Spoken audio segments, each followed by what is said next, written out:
Good afternoon, everybody. Thanks for joining us. This is the Aspen City Council work session for July 8th, 2024. Is that echo still there? Okay.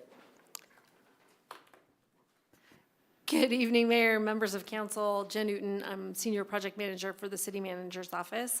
I'm here with April Long, the Program Director for the West Mountain Regional Housing Coalition. And also online we have Heather Henry, who's a longtime board member who's been part of this effort to stand up a regional housing entity for the past approximately 6 to 7 years. This is a work session to talk a little bit about requested presentation about the final program details for a pilot program related to deed restriction purchasing program. And the City of Aspen is a founding member of the West Mountain Regional Housing Coalition, which has a mission of increasing workforce housing in the Roaring Fork region, which also includes part of the Colorado River Valley as well. And with that, I will hand it over to April. Hi, thank you, Mayor and Council. I'm April Long. It's very nice to be in front of you today in a new role. Thanks for having me. I know that you are familiar with the West Mountain Regional Housing Coalition, but I'm going to review a little bit about it. And as Jen said, I'm going to, am I not, just bring them down a little? I usually have a really, oh, that's what it is, yeah. But yeah, I would love to talk with you about the programs that we intend to launch and our very first program, and get into a little more detail on that and the reasons that we have set it up the way that we have. So the West Mountain Regional Housing Coalition is a 501c3 nonprofit established in just a couple of years ago. Aspen is a member, and you can see our other members include the municipalities in our region, in the Roaring Fork Valley, and as well as Pitkin County and Eagle County, Colorado Mountain College, and RAFTA. We have had conversations and interest with other entities that might be interested in joining the coalition, other municipalities in the Colorado River Valley, as well as, you know, we've been in conversations with the school district and Aspen School District, as well as Roaring Fork School District. So there's interest in membership. We have a board that has a seat from every one of our members, and we've been meeting for the last couple of years. I'm the only staff person to this organization, and I'm a part-time staff person. As Jen mentioned, one of the reasons for the development of this coalition was to begin to look at affordable housing as a region. We are intentionally designed and set up and conceived in a way to look beyond what each of our entities have been able to accomplish with affordable housing, what our region's employers have been able to accomplish with affordable housing. So we are intentionally looking at things with a different lens, and that is not to duplicate any other efforts that are happening. We believe that we need all of the efforts that we can have happening in affordable housing. We're just trying to add to those efforts and do it in a way that's not redundant or competitive with what the other entities are doing, and also to serve some needs of our community that aren't being served by current affordable housing programs. So talking about what a housing continuum looks like in a general community is going to help set the stage for our first program that we're intending to launch.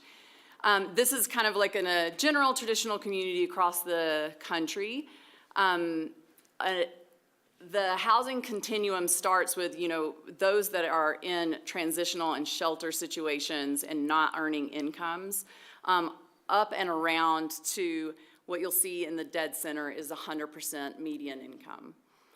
So typically, those earning the median income and above begin to be homeowners. They go into the home ownership market. And so the 100% median income in Pitkin County for a two-person household is $90,000.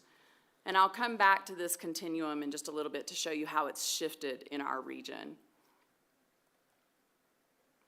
So thinking about those, let me go back just a minute so we can look at these upper and middle income earning salaries.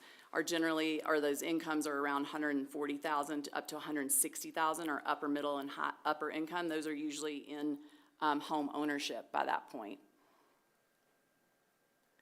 Home ownership in our region, as everybody knows, I'm not giving you new information here, has been difficult and challenging for a really long time, and it is getting more difficult.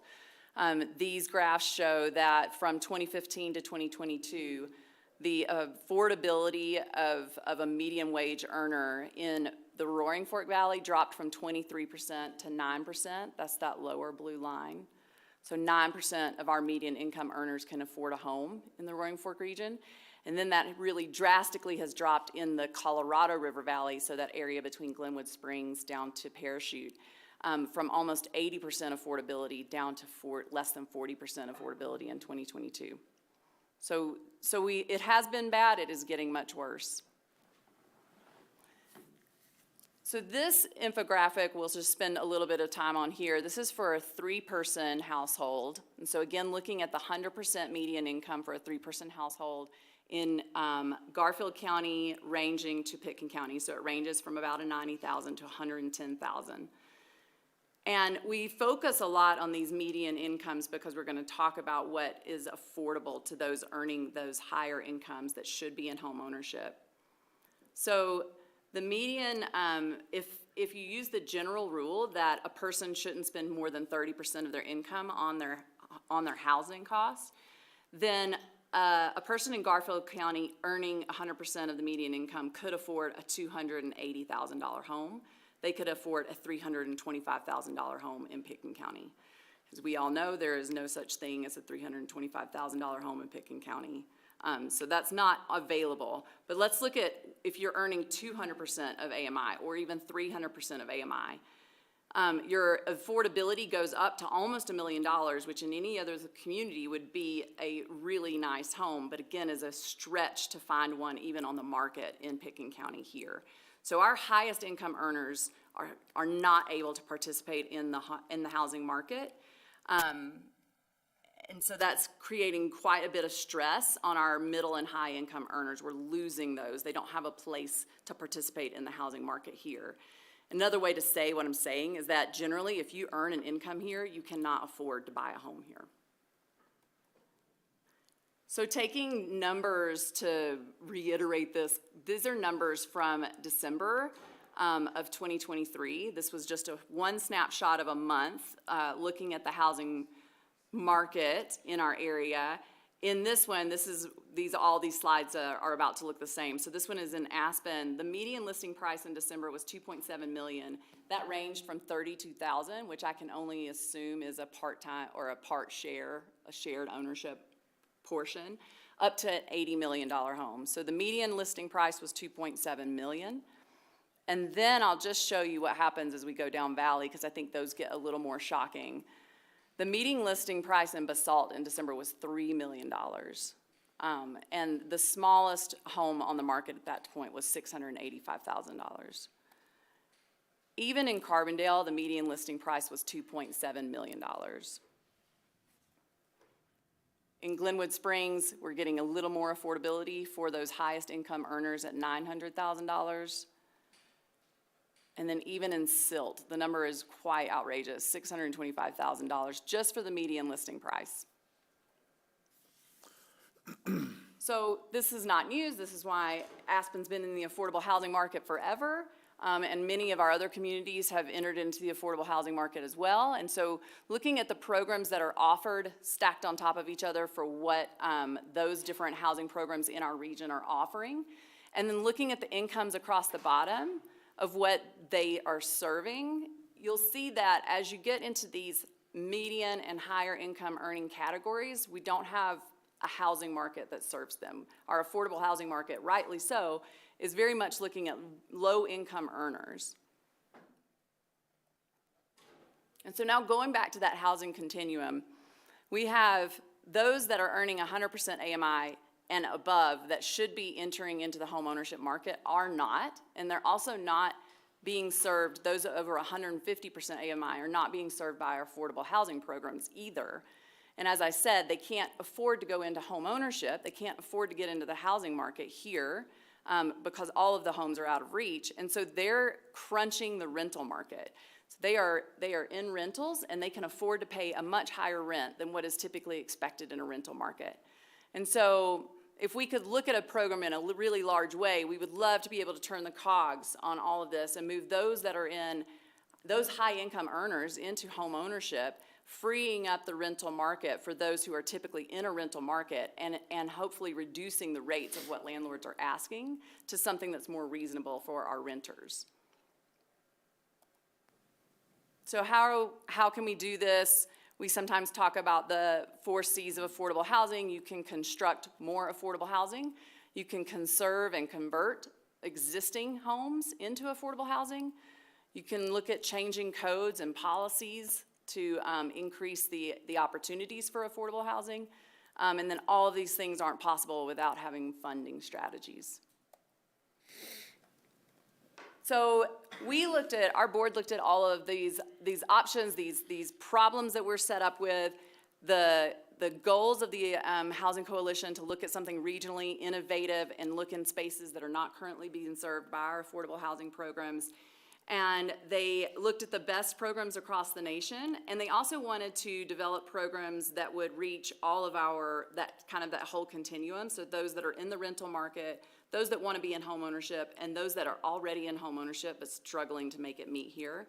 So we intend in the next couple of years to launch a rental funds assistance program where we would be helping a renter with a first and last month's rent. Again, helping the renter and not the landlord. And we also intend to look at helping current homeowners with an ADU incentive program, so incentivizing the development, the building, the construction of an ADU on their property so that they can gain rental income, but also house a working local. But the program that I want to talk about today is for home buyers. This is the deed restriction purchase program that we call Good Deeds. We've modeled this after a really successful program in Eagle County, but there are other programs in the nation and one as well in Breckenridge. In our minds, this is the quickest, easiest, least expensive option to attaining housing for our working locals. This program is intended to bridge the gap between what's available on the market and what a working local can afford. And the way that we would do that is by going in with a buyer, a working local that's qualified for our program, and I'll talk about the qualifications in a minute. But we would go in with that buyer on a free market home and provide 30% of the purchase price for that home at closing in exchange for a deed restriction, a permanent deed restriction on the property. So to make the math pretty simple, if it's $1 million home, we would give $300,000, they would bring their $700,000, and we would get a permanent deed restriction on the home. It's a price cap deed restriction of 3% annually. So who qualifies for this? It's very much less restrictive than most affordable housing programs. It's anyone that works in the region. So if they work in Pitkin, this side of Eagle County, Garfield County, then they would qualify for this.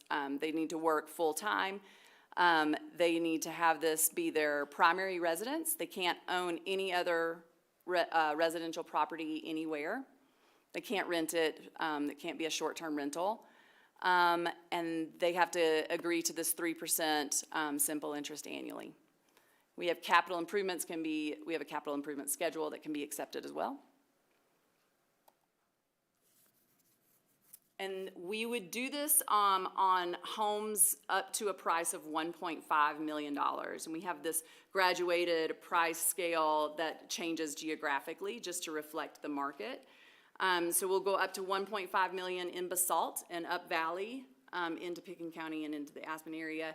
And then from Glenwood Springs up to Basalt, we would go up to a $1.2 million home. And in the remainder of Garfield County, would go up to $800,000. Again, we would be going in at 30% of this purchase price. So how are we funding this program? Our goal is to get a $2 million contribution from all of our membership.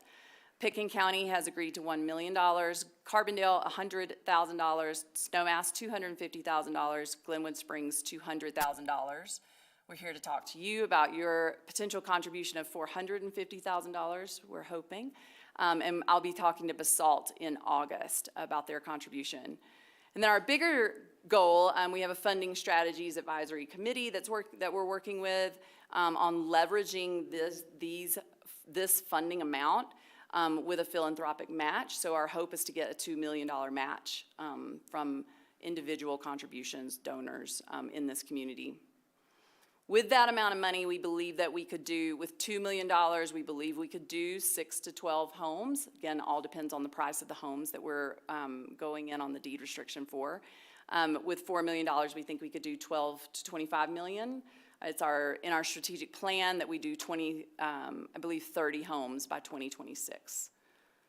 Again, the reason that this program is really attractive and we believe a great launching program is that we're working with this area called the missing middle. So it's members of our community, members of our workforce that are struggling to make life here happen and are very attractive to other communities. So we're struggling with retaining this type of our workforce. They're not qualifying for any other affordable housing programs, and they're not able to participate in home ownership the way that they could in a typical community.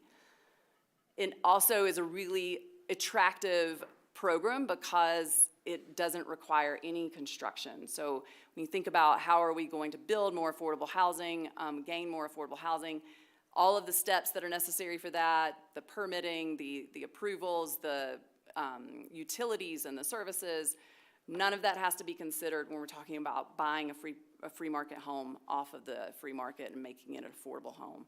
So lots of attractive characteristics about this program, and it can happen immediately as soon as someone wants to buy a home. So the wait time isn't what it would be typically for building and constructing new affordable housing. So I went through all of that pretty quickly, but I'm hoping you have lots of questions, and we have Heather online for questions as well. Thank you. Any questions, immediate questions from anybody? Sam? Hey, April. Thank you for that presentation. I just want to give you an opportunity and ask the question of very directly how this benefits Aspen. And there's some obvious answers in my mind, but one of the things that I think is great but also concerning about this program is that you could buy a home in Basalt, Carbondale, or Glenwood and work in Basalt, Carbondale, or Glenwood, which is great, but I'm just trying to understand how this benefits Aspen directly, and it could, but Yeah. if you want to answer that, thank you. Yeah, no, thank you. I mean, absolutely, and Aspen's not the first community to ask this question. Every single entity that has funded us has asked the exact same question. Mm-hmm. So again, we want to stress that we're looking at this regionally. I think Aspen, uniquely of all of the entities that are funding this program, Aspen and Pickens County stand to benefit the most because statistically, most of the people work in this community that are in this region. And then additionally, our community, the local workforce, they serve this community in more ways than just where they work and where they show up. So we have some people that are already interested in the program, and so sharing with you some of what they do. Like we have a couple who happen to be landscape architects in Basalt, but they serve on mountain rescue. So this is your community, your community service people, right? And then we have a couple where one works in Aspen and one works at Valley View, and they can't do the affordable housing in Aspen, right? So they do need to live in the middle of the valley. But it's a couple, and they split their time both ways. We have an architect who's interested in the program who builds affordable housing and designs all of the affordable housing in the area. So I think that while there is quite a possibility for direct benefit for an Aspen employee, there's also an indirect benefit of you are you're serving a community that serves this community. So there's this indirect benefit that I certainly think Aspen community members benefit from having an entire region of people that are serving them. Yeah, no, thank you. I just think, obviously everyone else asked that, and I just think it needed to be said and answered.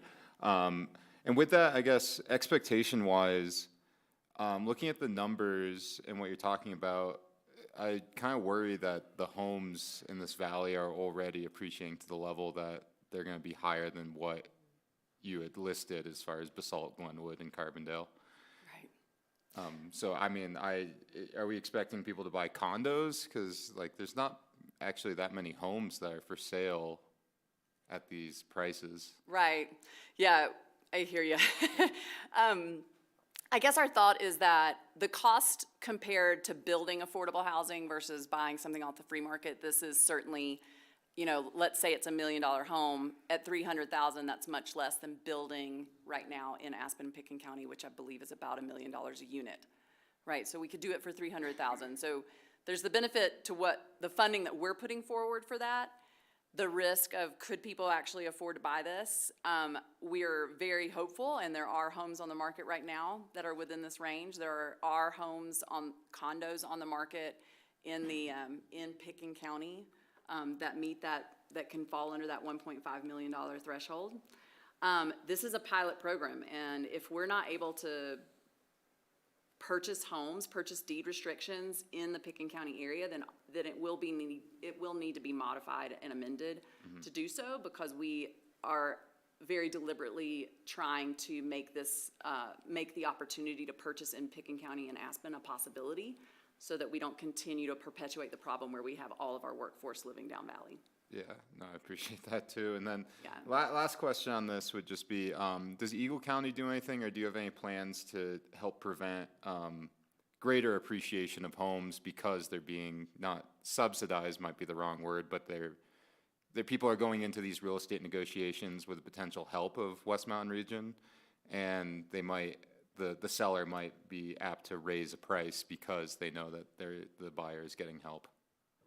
Oh, I have not had that question before, and you started that question with Eagle County, and I just wondered, do you mean has Eagle County experienced this problem? Yeah. Oh. I started by asking, have they Yeah. experienced that? Because I can imagine a home being sold for $1 million, someone saying, I got the West Mountain Regional Housing Coalition behind me, and they'd be like, oh, then we'll sell it for $1.1 million or something like that. No, Eagle County's as been running the program for 3 years now. They haven't had any issues like that. And Kim Bell-Williams from Eagle County is on our board, and so she's advising us on all of these guidelines, all of these requirements that we're writing. And so, yeah, they have not experienced anything like that. And then I will say Eagle County's program, they've had it for 3 years. They've done 65 homes through their program. It's their most demanded, most successful housing program that they've launched.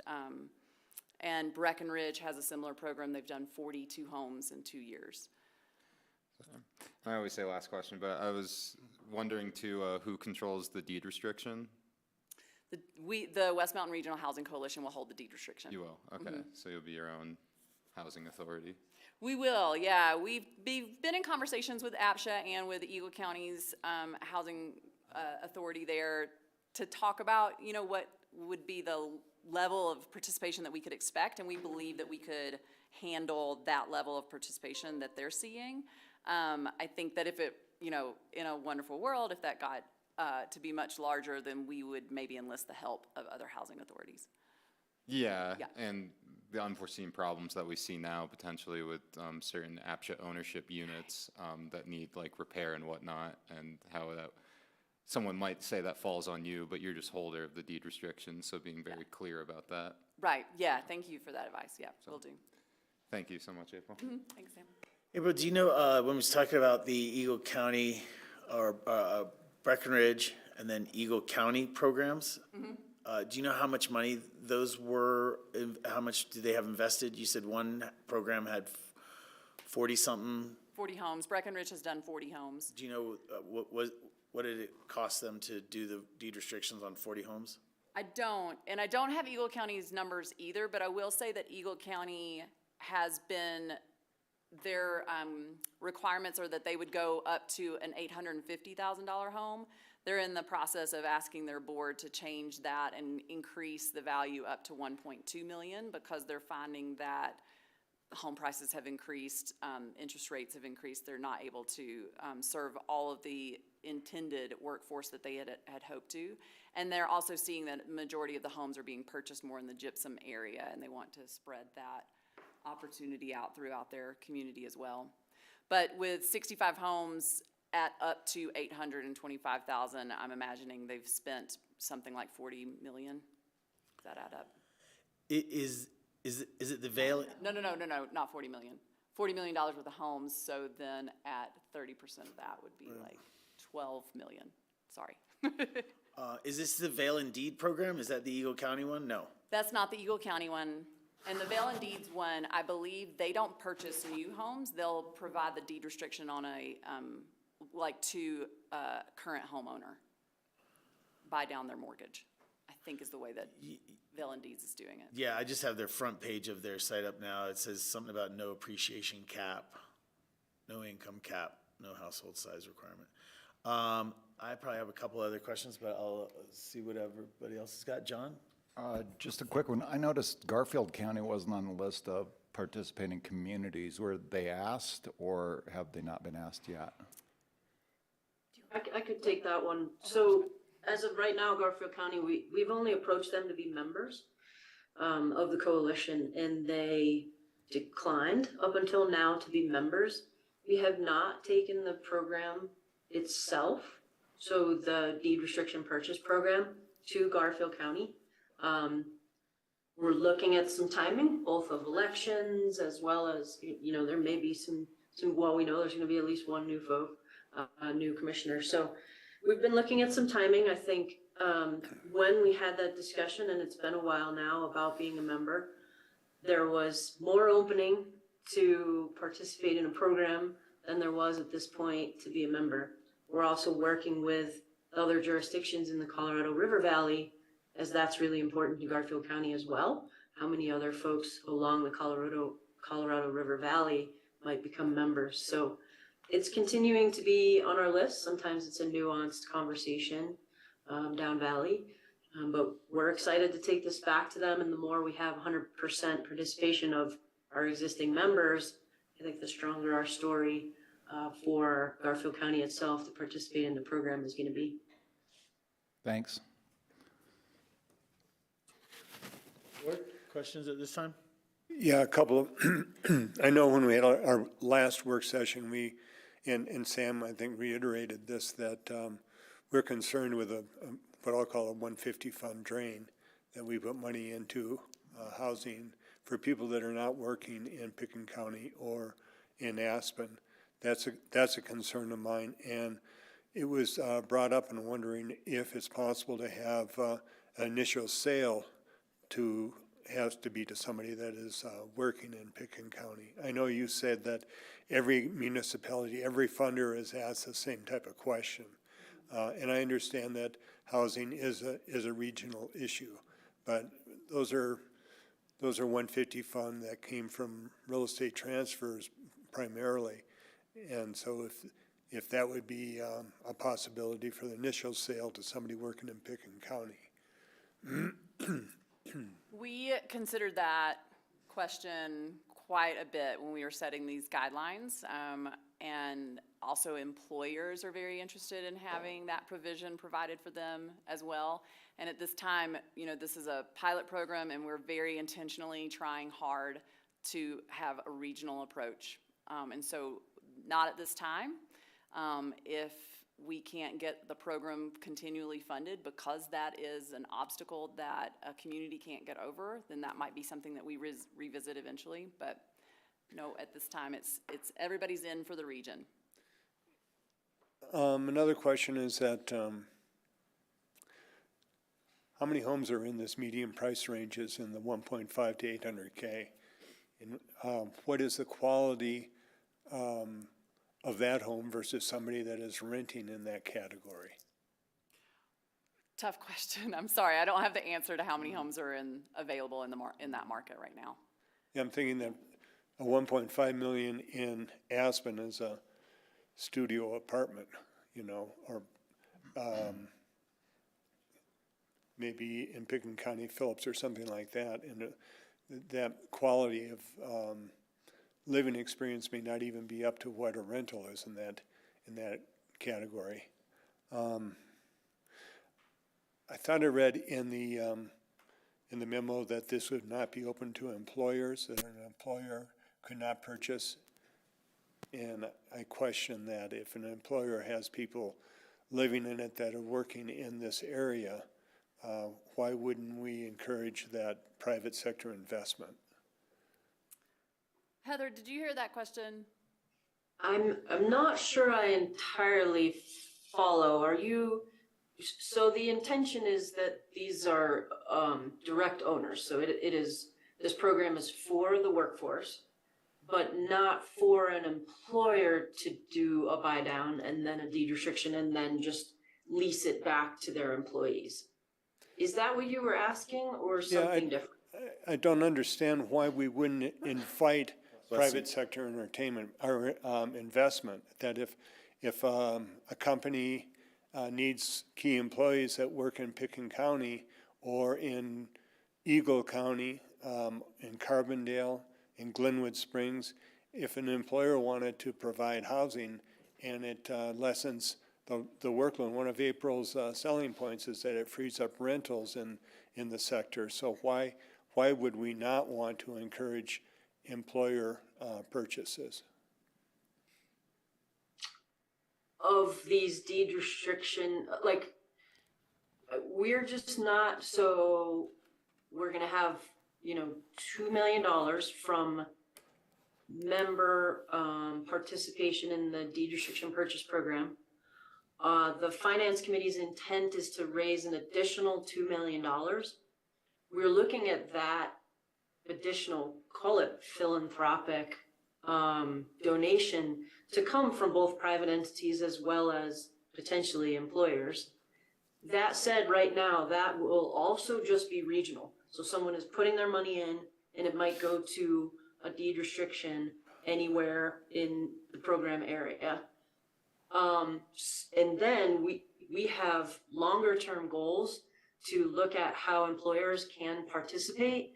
And that may be that they're putting together sort of an employer advised fund. Like, I want to put in, I'm a large employer in the Valley, I might want to put in, $1 million to have the coalition administer 3 or 4 of my own buy downs. So that is our phase 2, right? And how to continue to fund this in a long-term and stable way. The pilot is just directly to an owner right now. Again, I'm not sure if I'm answering your question because I'm not sure I totally understand what you're asking, but maybe that helped. Well, Can I take a try? yeah. I think Ward is asking about including business owners who would enter this program and buy a housing unit, but not for them, for their employee to be able to rent and live in. Is that what you're asking, Ward? Yeah. That's the deal. I'll just add a piece to it. It would be like if the equivalent of you were starting RAFTA and you said, okay, the only people who can ride this bus are going to be my employees. And there are lots of employers who would love an organization to do the administrative nightmare work of managing their deed restrictions or managing their properties. This is really about the difference being everybody can ride that bus. This is the RAFTA equivalent. Thanks. Any other questions, Ward? Mr. Mayor, may I respond to that? Sure. And I think the answer is, Ward, is the program's premature. It's premature in the program for them to take on the task of considering that employer component. We're moving on with that employer component as we look at the lumberyard. And so I think the council will be able to have a lot of control there and how it may or may not be used. And that would be a great place for that energy. I think where you can directly say it's within the city limits, it's an employee from within the city limits, and it's an employer in the city limits. Right now, this coalition's not able to provide that guarantee to the council. I understand that. I do see the value of an employer, a business owner, of being able to purchase and house people in it, because if people are housed now in the rental arena, that would free up rental units and meet our goal of trying to house our people in the and being able to buy a deed restriction for 30% of the cost, sell cost. So going forward, I'd like to see that be considered.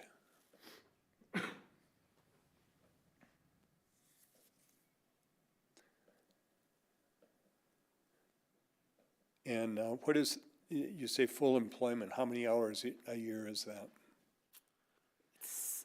I think it's 1,400 hours. It's 75% of their time. Okay. I like the deed restriction to have qualifications that no home ownership anywhere else, I think is really good. I approve of that, and thank you for all of your efforts. I hope this is productive, and I'm interested in seeing what kind of nibbles we get and what kind of success we get on this. So thank you all for your efforts. And one more question. One more question. Does this qualify for any kind of federal grants? So one of the reasons that we are asking for our memberships to contribute to this is that we are not qualifying for federal or state grants for this type of program. Their biggest obstacle getting over is the AMI, the median income, or the income that we're serving is something that no federal or state housing program is set up to serve. So as you know, Aspen and our area is a very unique community, and so we're launching a program that's very different than anything they've ever seen before. We're serving a customer, a workforce that they've never seen serviced before. They're very interested in our program and what we're trying to do and how they can help us, but right now those all of those dollars are restricted to income levels, and we're not meeting those income levels. And just one final comment. This is targeting above 100 or above 90%, above 100% of the AMI, and so the category is 3, 4, 5, and the largest employer need, as I think brought up by NWCOG or the state, is in the category 1, 2 area. So this does nothing to address that. And that's just a comment. And the question would be, or the rebuttal would be, well, somebody that's making a 1 or 2 category income couldn't afford the mortgage payment, even if we paid 30% of the Right. purchase value. Yeah, you answered your own question there, Ward. Exactly. This program is open to anyone, so we're not looking at income levels. We're just looking at employment. So it's open to anyone. You know, obviously, anyone that could afford any home ownership, we would be supportive of. But like you said, it's very likely that those income earners are not able to afford home ownership in our region. And then I just also wanted to add that we are participating in a place where we see a need.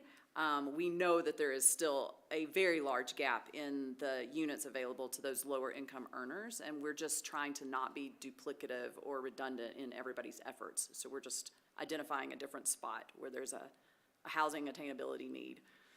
Okay, one more. Yeah. Let's assume the lumberyard is built. Somebody wants to benefit from the coalition. Could they have that? Could that person have 30% of their purchase price? No, we're only doing it for free market homes. Okay. So the primary goal is to pull something off the free market into the affordable market. The primary goal is not in assisting the worker.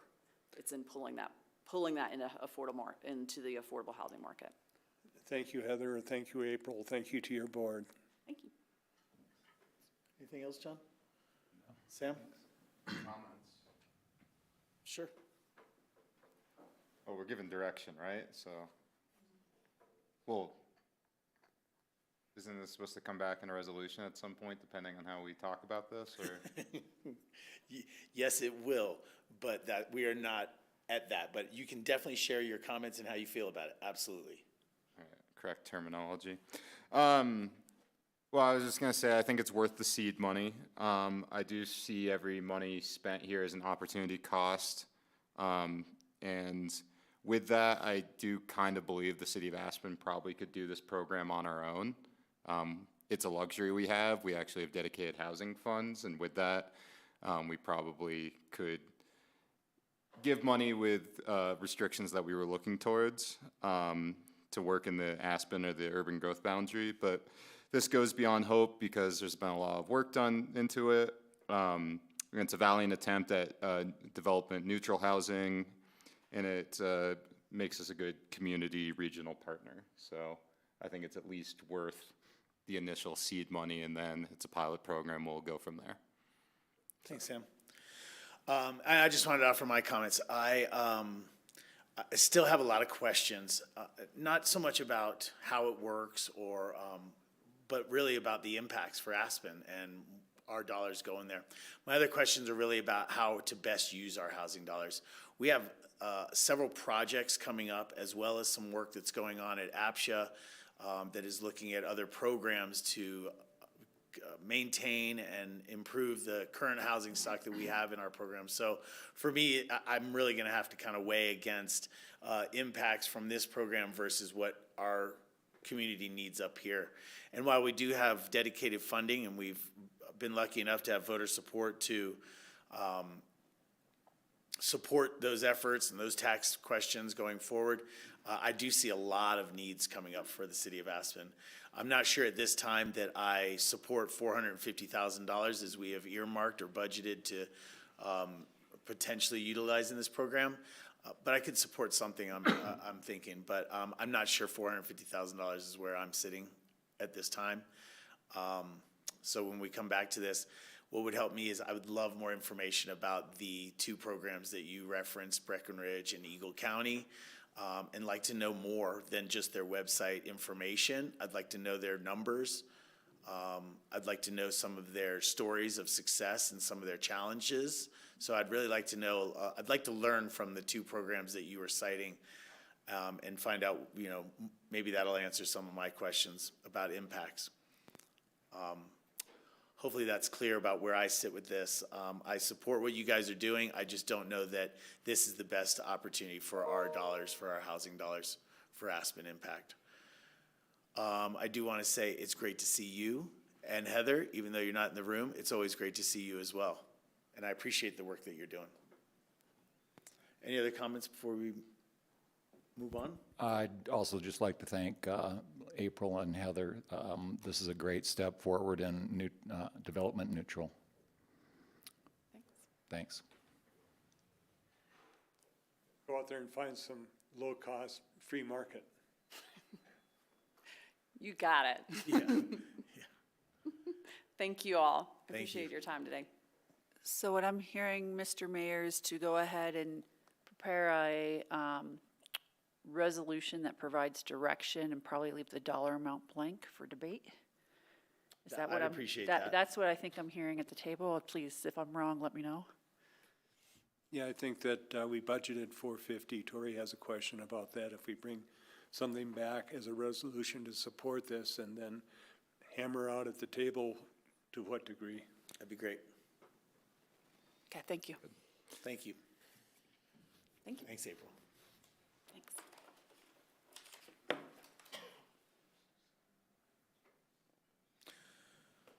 Next item on our agenda this evening is for an update regarding the Lumberyard Affordable Housing Project. Thanks, Chris. Good luck. Yeah, sorry.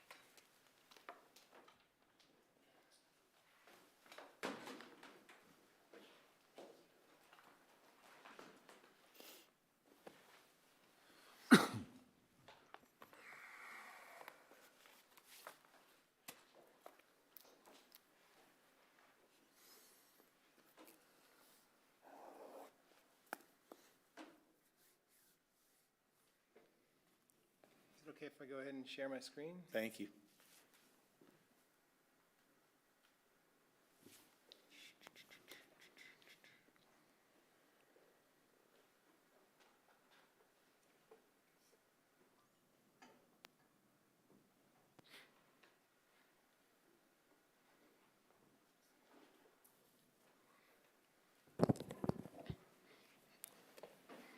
Thanks, Mr. Mayor, council members.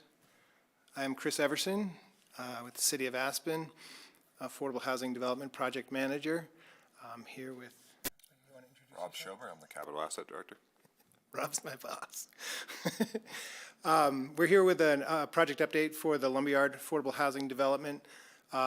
Basically, a quick update on where we are and the progress to this point, as well as a request for council input on the upcoming developer RFP. As you know, you approved the entitlements for the Lumberyard Affordable Housing Development last fall under Ordinance 10 of 23. The project is approved to be implemented in as many as 4 phases. And Phase 0 includes the demolition and recycling of the existing facilities, as well as the implementation of the utility and access infrastructure to support the vertical development of the project. Aspen City Council, you approved the project budget, $14.25 million for the implementation of the Phase 0 infrastructure. And we mentioned that we did transmit a prior project update back in February. At that time, we mentioned we were working on the PD documentation. We've since submitted the plan development documentation. That was a couple of hundred plan sheets to document the plan development, as well as a lengthy development agreement and subdivision plats. ComDev is requiring the final approval and recording of the subdivision plats before we submit our building permit applications. We're pretty close to final review and approval of the subdivision plats. We've had some input from our legal team recently on that, and we hope to be able to finish that up within a few weeks, and that will enable us to submit our building permit applications, which is going to dovetail right around the same time where we're finishing up all the construction documents, which is what we've been spending most of our time working on. The project team's working on completion of the Phase 0 construction documents, consists of all the plans and specs for the infrastructure project, which the city is planning to develop. We then plan to issue the RFP for the Phase 0 construction and submit the Phase 0 building permit applications at the same time. So we do plan to come back to council in September to seek approval of a construction contract for the infrastructure. That's going to include everything for Phase 0. That's going to include all of the abatement, demolition, recycling, as well as all the infrastructure construction for all of the utilities, access roadways, and all of the site work that will prepare the site for the vertical development. And so that infrastructure construction is going to continue through 2026. We want to start the demo as soon as this October. And our goal is to get ready for the development of phases 1, 2, and 3 with a public-private partnership. So as you know, we are in the process of that developer RFQ, RFP process. We did spend some time marketing the project to developers throughout the state and nationally. And so back in May, we did receive 16 responses to the RFQ. Those have been looked at as a very strong field to this point. We do have an evaluation team who's working currently on the evaluation of those. And so we do anticipate completion of the RFQ evaluation process pretty soon, actually, and we'll be ready to transmit the request for proposals to qualified developers by the end of this month. And so I have highlighted a few things on this slide. You know, the RFQ did focus on developer qualifications, references, and initial project financing considerations. A lot of those proposals did include financing tools, mechanisms. You know, some were more detailed than others. So staff is planning that since we already have a lot of that information from these developers now, we're planning that the RFP will basically be a little more basic in that it's going to solicit their best offer to develop, you know, phases 1, 2, and 3, or phase 1 and 2, whatever they see as appropriate to propose to us, given the available resources. And that is understanding that the city has expressed an interest in trying to do more of this sooner rather than later with the available resources. So we're asking them to provide their best offer, given those resources, and also any alternates that they might see as appropriate if they think there's a secondary approach that they may have. as an alternate would be interested in looking at those as well. So that's basically what we're thinking the RFP is going to consist of. Now that we know who these developers are, now that we know their qualifications, we've seen their references, there is some additional information that we'll be providing them in the RFP, such as what some of our available resources might be, as well as information on tax exempt status that they'll be interested in, things like that. But one of the goals here today was to see if you guys think there's anything else important that we need to consider in this RFP. Questions, input, board? Yeah. First of all, thank you for your years of working on this and dedication, both of you, and a plethora of other people. I really applaud going out and marketing this. I think that was a really wise move. One of my questions is, if you've got 16 responses for RFQs, is your invitation to do an RFP to a qualified group or the top group with among those 16? I noticed what your 60% is and what the 40% is for your qualifications. And are you looking at taking those 16 and paring it down to 5, let's say, or whatever number you decide, and issuing invitations for RFPs for that? We've been thinking about what is the best approach. The RFQ did not specify we're only going to take 5 finalists or 7 finalists, et cetera. I will say this, that of the 16 qualification packages that we received, 15 of them were developers. And so only one of them was not a developer. We see developers of 100% affordable housing facilities. We see developers of mixed-use facilities. We see mixed-income developers. So it's kind of a mixed bag, mixed income, mixed use, 100% affordable group. So there's going to be a lot to choose from. Yeah, and I think that 16 was partially because the Phase 0 has been approved and that the entitlements are where they are now.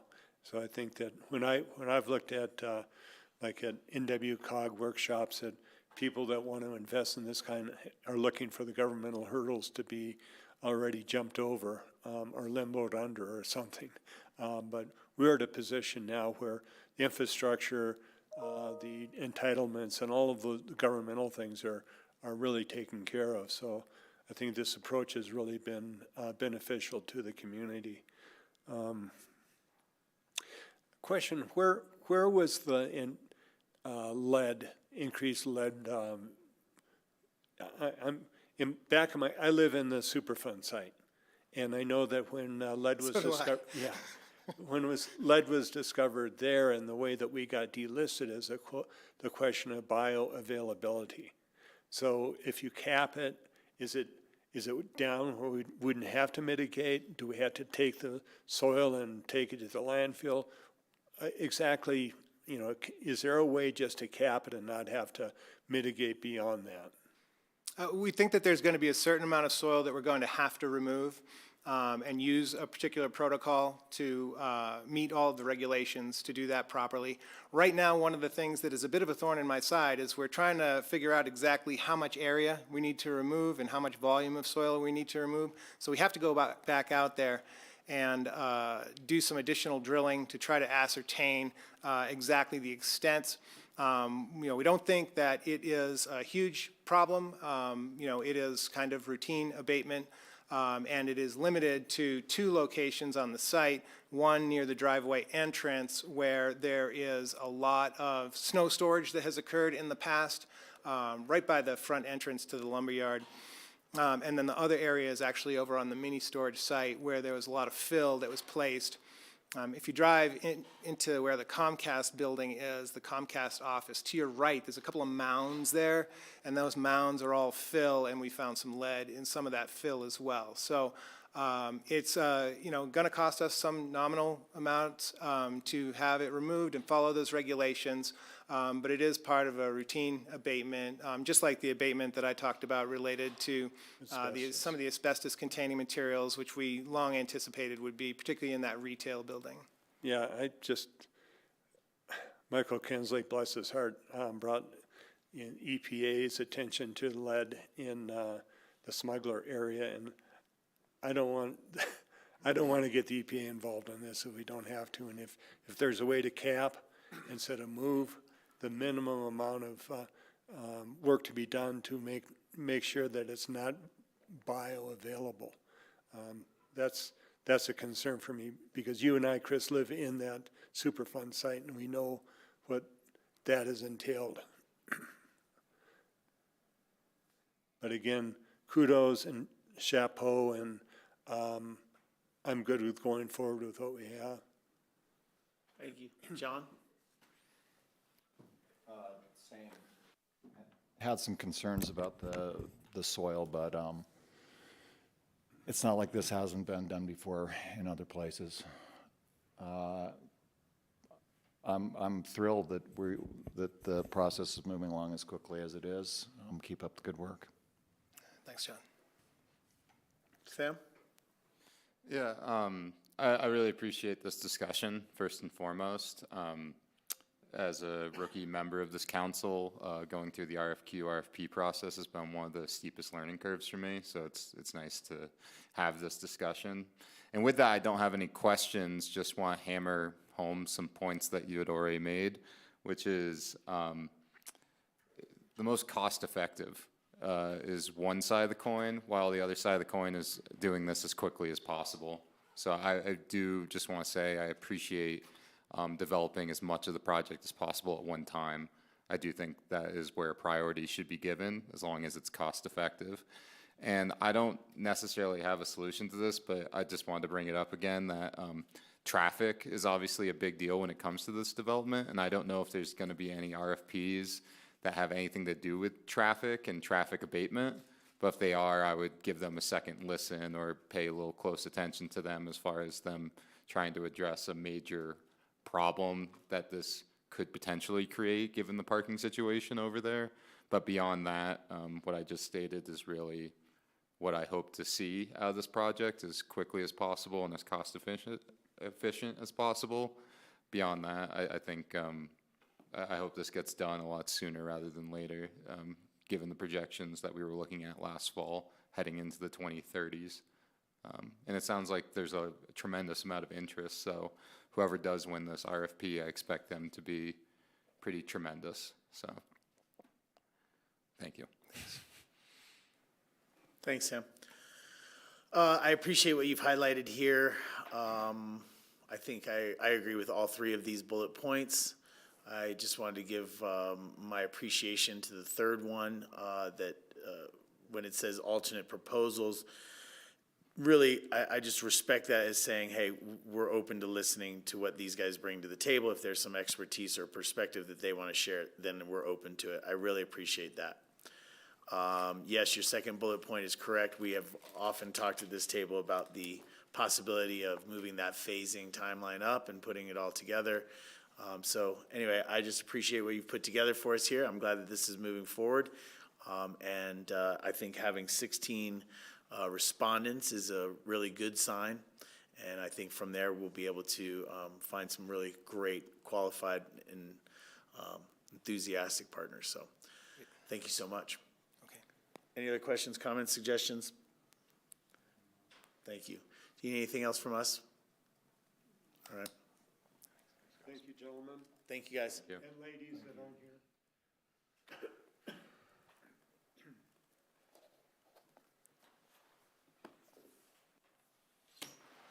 Council members, on our agenda for this evening is just an opportunity to share any further council board reports. So if you guys have anything that you haven't shared in our regular meetings and care to share, please do. I don't have any new updates from what I've shared previously. John, you have something? I attended a core board development committee meeting. Basically, we just talked about how much funds had been donated so far this year. Not as much as we would like. Our goal is to raise $325,000 this year, and we're still working on that. I would like to take this opportunity to mention that CoA is throwing an information type party get-together called Buttermilk Bash on August 14th out at the new all-electric ski company base building out there. So it's in celebration of that as well. And it would be a good opportunity to have the public and any future donors attend, so that they, and the 30-year celebration of CoA, as well as honoring Bill Sterling, who was one of the original founders of CoA. So I think it's important that the public is notified of this so they can attend. And that's all I've got. Any questions or? I attended part of a Northwest COG meeting last month, but I really don't have much to report on it because it was just my first time listening to any of that, but I was added to the list to attend more, so we'll see. Elevators. We didn't talk about elevators. I would have remembered that. But, yeah. Thank you. And there's a RAFTA meeting on Thursday. Woo. Thank you for that too. I have no other reports. So if Ward, nothing from you? No. All right. With that, we can call it an agenda this evening. We want to remind the public that we are back on Tuesday. That's tomorrow. We have a regularly scheduled meeting at 5 o'clock. We do start our meeting with citizens' comments. So if you have anything you'd like to address to council, please join us here at City Hall at 5 o'clock tomorrow. Thank you as always to GrassRoots. Have a good night.